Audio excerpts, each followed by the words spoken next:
Dear Esther, the morning after I was washed ashore, salt in my ears, sand in my mouth, and the waves always at my ankles, I felt as though everything had conspired to this one last shipwreck.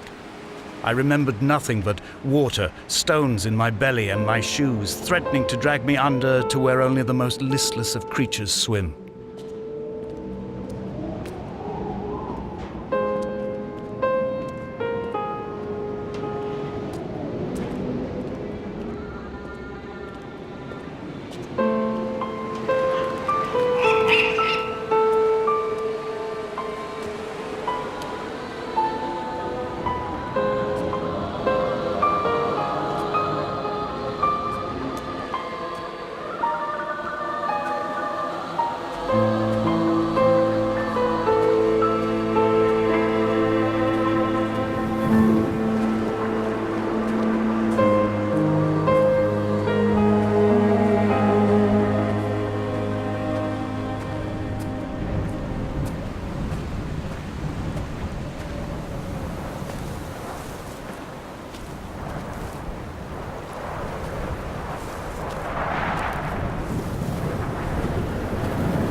Donnelly reported the legend of the hermit, a holy man who sought solitude in its most pure form. Allegedly, he rode here from the mainland in a boat without a bottom, so all the creatures of the sea could rise at night to converse with him. How disappointed he must have been with their chatter. Perhaps now, when all that haunts the ocean is the rubbish dumped from the tankers, he'd find more peace. They say he threw his arms wide in a valley on the south side, and the cliff opened up to provide him shelter. They say he died of fever 116 years later. The shepherds left gifts for him at the mouth of the cave, but Donnelly records they never claimed to have seen him. I have visited the cave and I have left my gifts, but like them, I appear to be an unworthy subject of his solitude.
Those islands in the distance, I am sure, are nothing more than relics of another time, sleeping giants, somnambulist gods laid down for a final dreaming.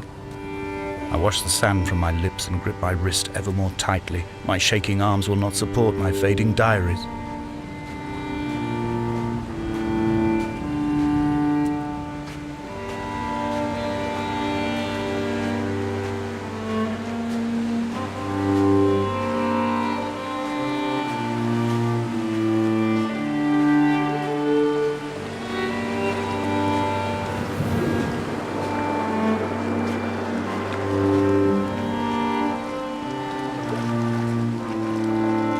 I have found the ship's manifest, crumpled and waterlogged under a stash of paint cans. It tells me that along with this present cargo, there was a large quantity of antacid yogurt bound for the European market. It must have washed out to sea. God knows there are no longer gulls or goats here to eat it.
Donnelly's book had not been taken out from the library since 1974.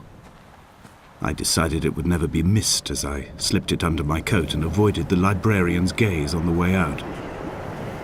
If the subject matter is obscure, the writer's literary style is even more so. It is not the text of a stable or trustworthy reporter.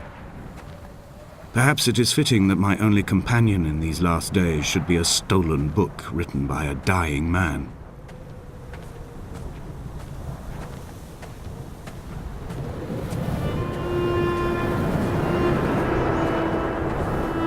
When someone had died or was dying, or was so ill they gave up what little hope they could sacrifice, they cut parallel lines into the cliff, exposing the white chalk beneath.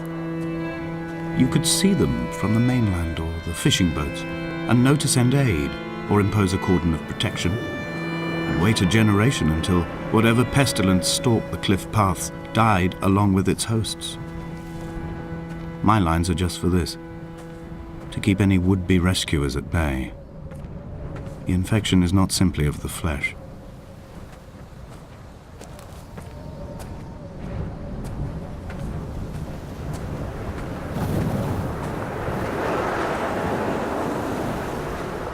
We are not like Lot's wife, you and I. We feel no particular need to turn back. There's nothing to be seen if we did. No tired old man parting the cliffs with his arms. No gifts or Bibles laid out on the sand for the taking. No tides turning or the shrieking gulls overhead. The bones of the hermit are no longer laid out for the taking. I have stolen them away to the guts of this island, where the passages all run to black, and where we can light each other's faces by their strange luminescence.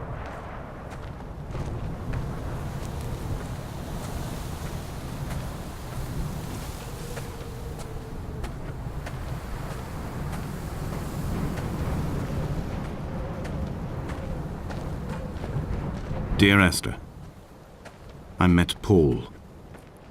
I made my own little pilgrimage. My Damascus, a small semi-detached on the outskirts of Wolverhampton. We drank coffee in his kitchen and tried to connect to one another. Although he knew I hadn't come in search of an apology, reason or retribution, he still spiraled in panic, thrown high and lucid by his own dented bonnet. Responsibility had made him old. Like us, he'd already passed beyond any conceivable boundary of life.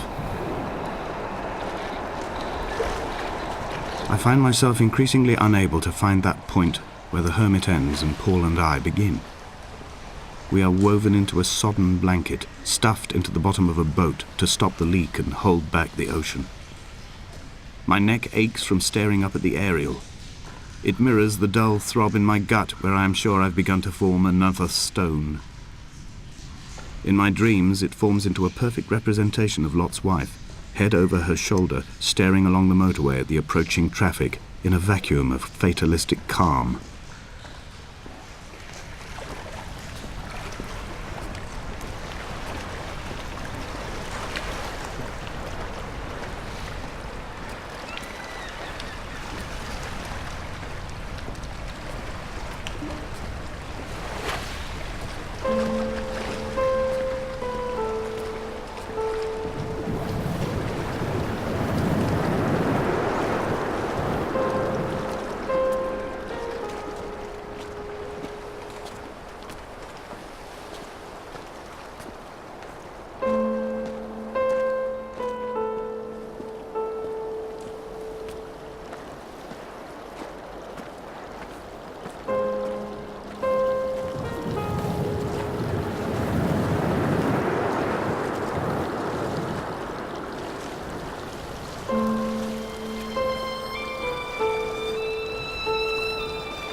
I dreamt I stood in the center of the sun, and the solar radiation cooked my heart from the inside. My teeth will curl and my fingernails fall off into my pockets like loose change. If I could stomach, I'd eat, but all I seem capable of is salt water. Were the livestock still here, I could turn feral and gorge. I'm as emaciated as a body on a slab, opened up for a premature source of death. I've rowed to this island in a heart without a bottom, all the bacteria of my gut rising up to sing to me.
Dear Esther, I have now driven the stretch of the M5 between Exeter and Bristol over 21 times. But although I have all the reports and all the witnesses and have cross-referenced them within a millimetre using my Ordnance Survey maps, I simply cannot find the location. You'd think there would be marks to serve as some evidence. It's somewhere between the turn-off for Sandford and the welcome brake services. But although I can always see it in my rear-view mirror, I have as yet been unable to pull ashore.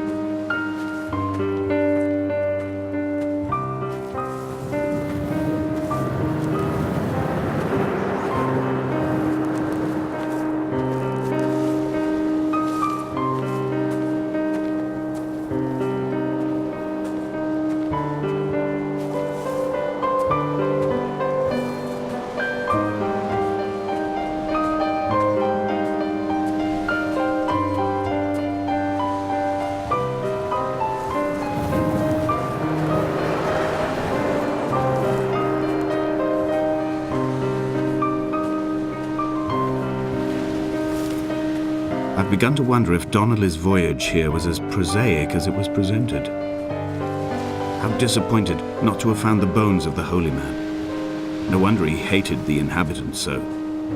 To him they must have seemed like barnacles mindlessly clinging to a mercy seat. Why cling so hard to the rock? Because it is the only thing that stops us from sliding into the ocean, into oblivion.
There must be a hole in the bottom of the boat.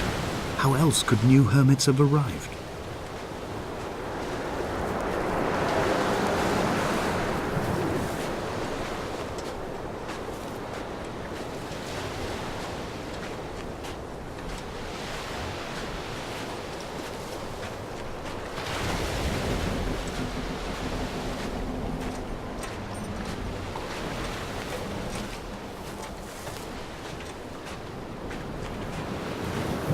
I had kidney stones and you visited me in the hospital.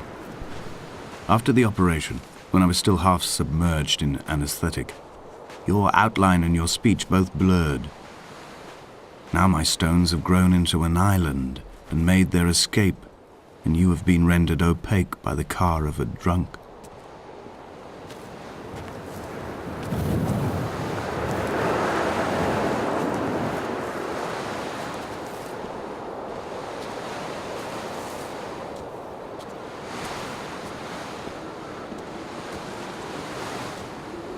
What charnel house lies at the foot of this abyss? How many dead shepherds could fill this hole?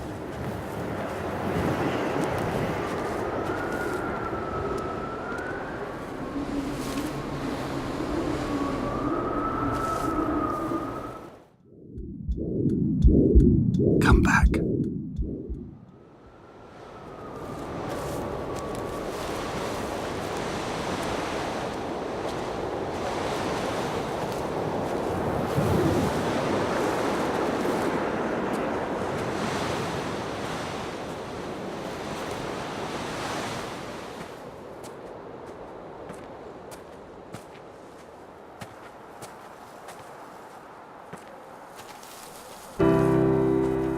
I've begun to climb, away from the sea and towards the center.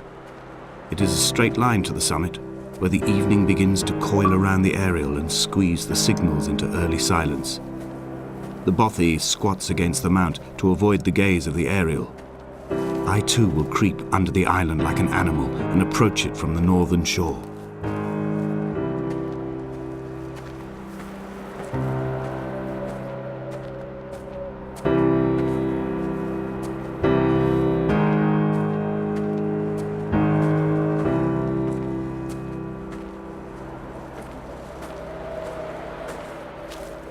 The bothy was constructed originally in the early 1700s.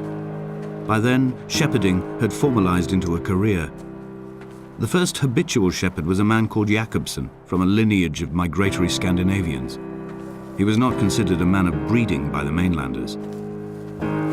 He came here every summer whilst building the bothy, hoping eventually that becoming a man of property would secure him a wife and a lineage.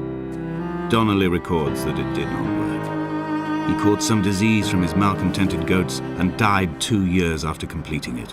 There was no one to carve white lines into the cliff for him either.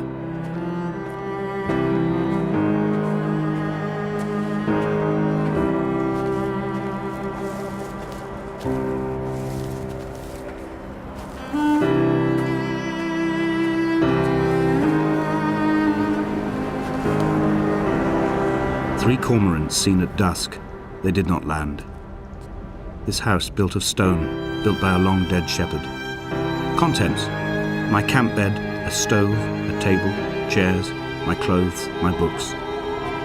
The caves that score out the belly of this island, leaving it famished. My limbs and belly famished. This skin, these organs, this failing eyesight. When the battery runs out in my torch, I will descend into the caves and follow only the phosphorescence home.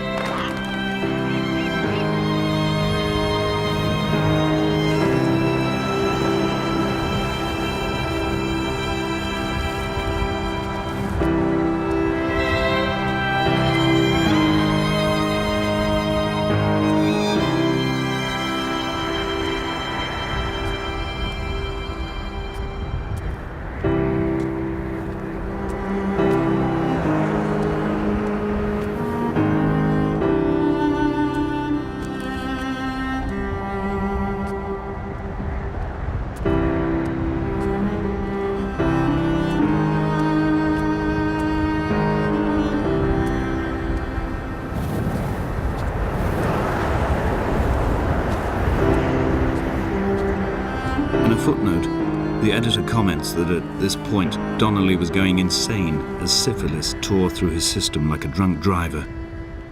He's not to be trusted. Many of his claims are unsubstantiated, and although he does paint a colourful picture, much of what he says may have been derived directly from his fever.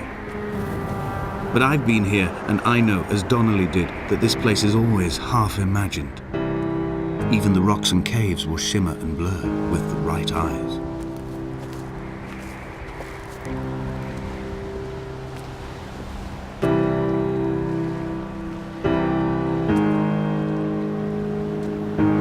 They found Jakobsen in early spring. The thaw had only just come. Even though he'd been dead nearly 7 months, his body had been frozen right down to the nerves and had not even begun to decompose. All around him, small flowers were reaching for the weak sun. The goats had adjusted happily to life without a shepherd and were grazing freely about the valley. Donnelly reports they hurled the body in fear and disgust down the shaft, but I cannot corroborate this story.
Climbing down to the caves, I slipped and fell and have injured my leg.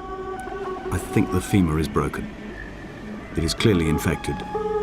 The skin has turned a bright, tight pink, and the pain is crashing in on waves, winter tides against my shoreline, drowning out the ache of my stones. I struggled back to the bothy to rest, but it has become clear that there is only one way this is likely to end. The medical supplies I looted from the trawler have suddenly found their purpose. They will keep me lucid for my final ascent.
Donnelly's addiction is my one true constant.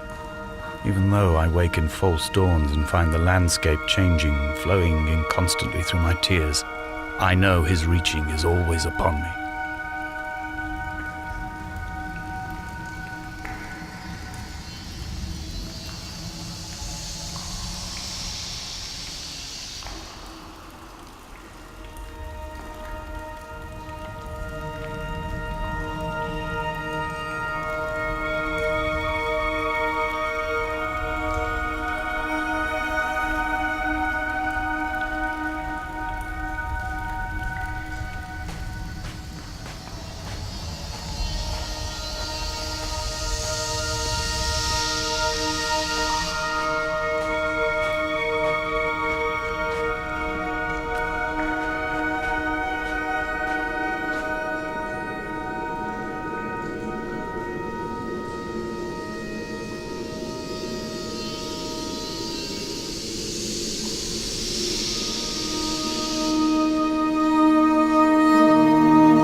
no other direction, no other exit from this motorway.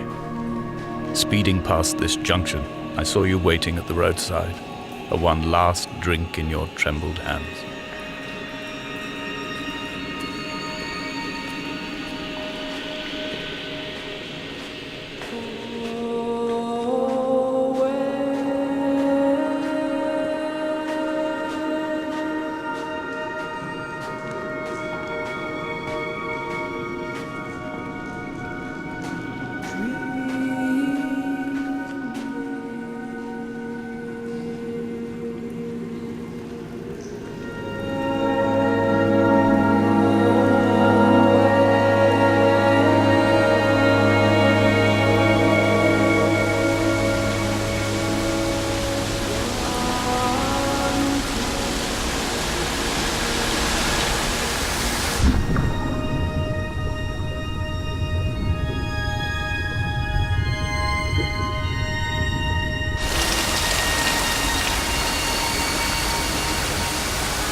In my final dream, I sat at peace with Jakobsen and watched the moon over the Sandford Junction. Goats grazed on the hard shoulder, the world gone to weed and redemption. He showed me his fever scars, and I mine, between each shoulder the nascency of flight.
This is a drowned man's face, reflected in the moonlit waters.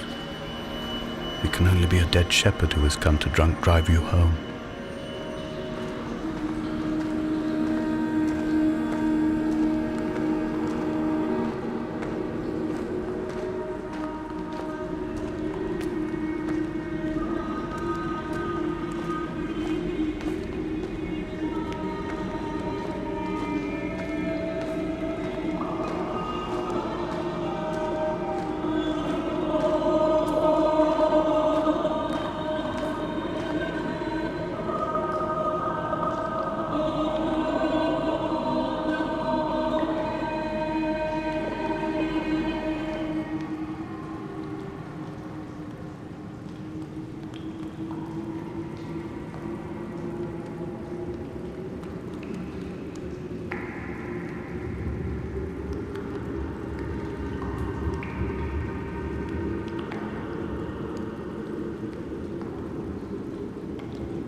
sat here and watched two jets carve parallel white lines into the sky.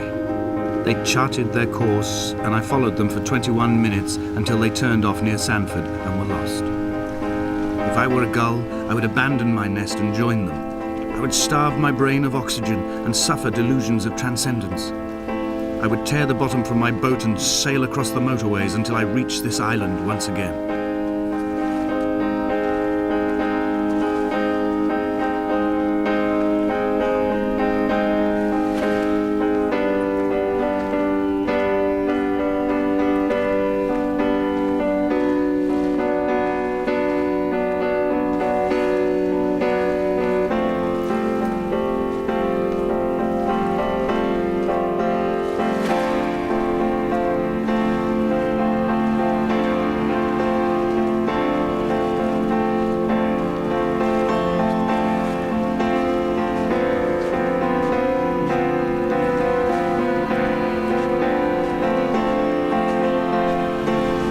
Esther. I find each step harder and heavier. I drag Donnelly's corpse on my back across these rocks, and all I hear are his whispers of guilt, his reminders, his burnt letters, his neatly folded clothes. He tells me I was not drunk at all.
There were chemical diagrams on the posters on the walls on the waiting room. It seemed appropriate at the time. Still life abstractions of the processes which had already begun to break down your nerves and your muscles in the next room. I crammed diazepam as I once crammed for chemistry examinations.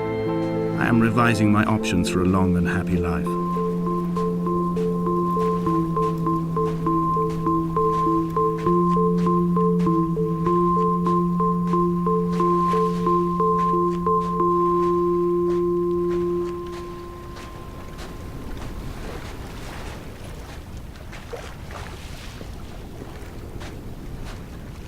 From here, I can see my armada.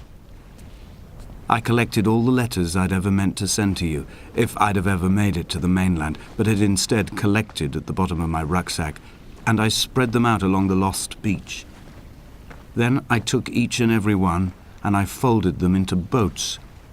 I folded you into the creases, and then, as the sun was setting, I set the fleet to sail. Shattered into 21 pieces, I consigned you to the Atlantic, and I sat here until I'd watched all of you sink.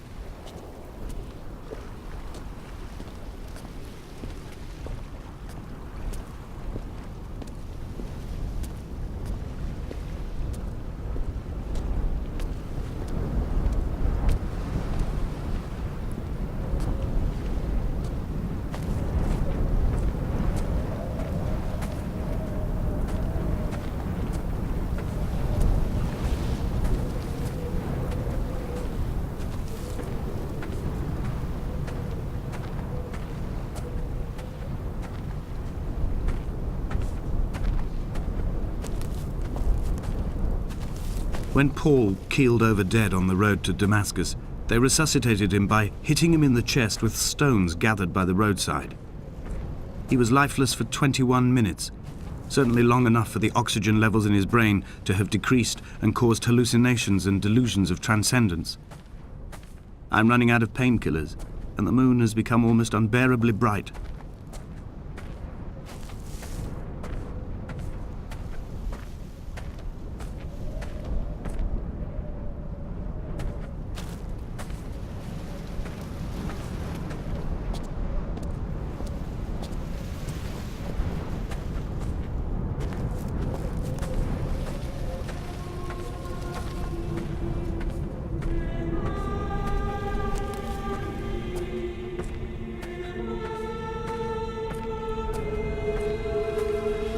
I've begun my voyage in a paper boat without a bottom.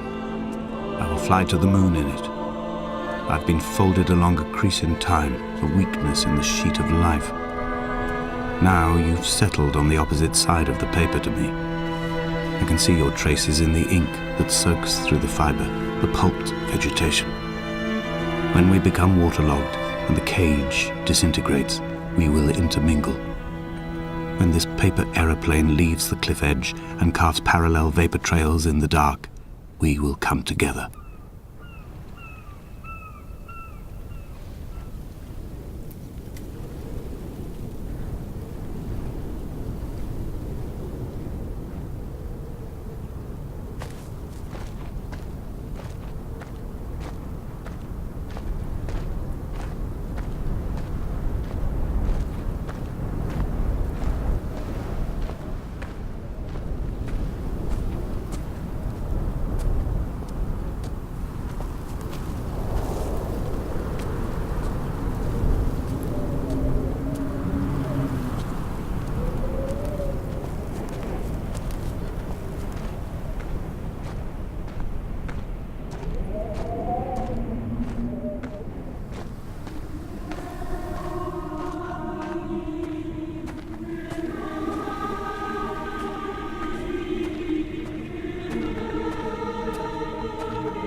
If only Donnelly had experienced this, he would have realized he was his own shoreline, as am I.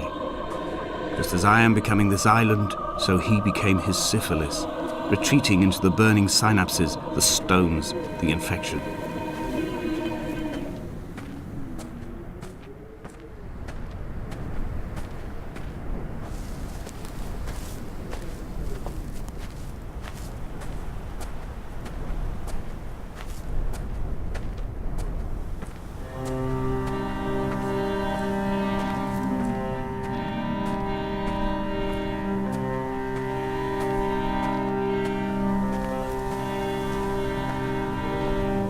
Returning to my car afterwards, hands still shaking, and a head split open by the impact.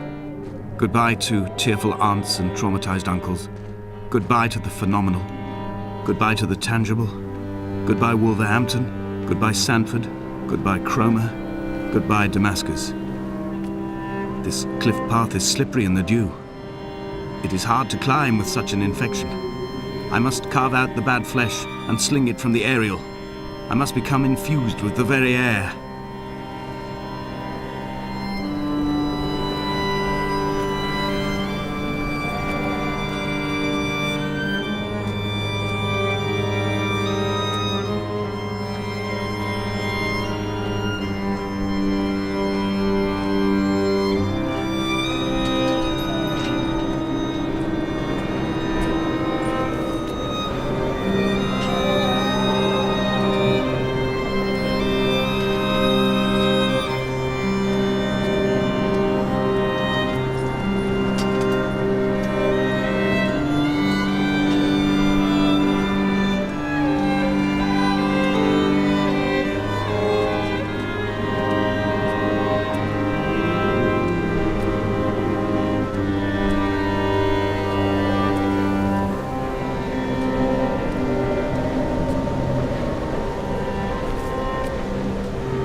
Dredged these waters for the bones of the hermit, for the traces of Donnelly, for any sign of Jakobsen's flock, for the empty bottle that would incriminate him. I have scoured this stretch of motorway 21 times, attempting to recreate his trajectory, the point when his heart stopped dead and all he saw was the moon over the Sanford Junction. He was not drunk, Esther. He was not drunk at all, and it was not his fault. It was the converging lines that doomed him. This is not a recorded natural condition. The gulls do not fly so low over the motorway and cause him to swerve. The paint scored away from his car in lines like an infection, making directly for the heart.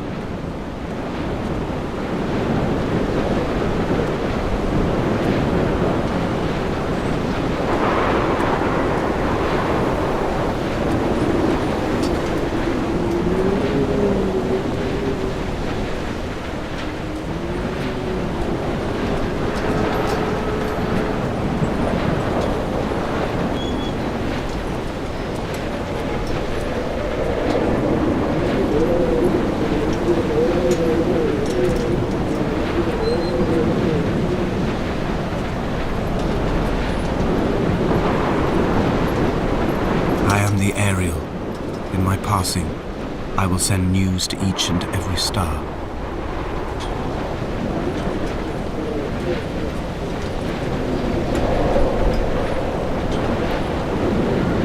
Dear Esther, I have burnt my belongings, my books, this death certificate. Mine will be written all across this island. Who was Jakobsen? Who remembers him? Donnelly has written of him, but who was Donnelly? Who remembers him? I have painted, carved, hewn, scored into this space all that I could draw from him.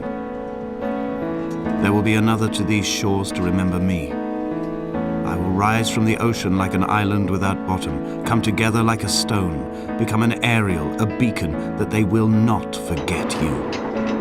We have always been drawn here. One day the gulls will return and nest in our bones and our history. I will look to my left and see Esther Donnelly flying beside me. I will look to my right and see Paul Jacobsen flying beside me. They will leave white lines carved into the air to reach the mainland, where help will be sent.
Come back.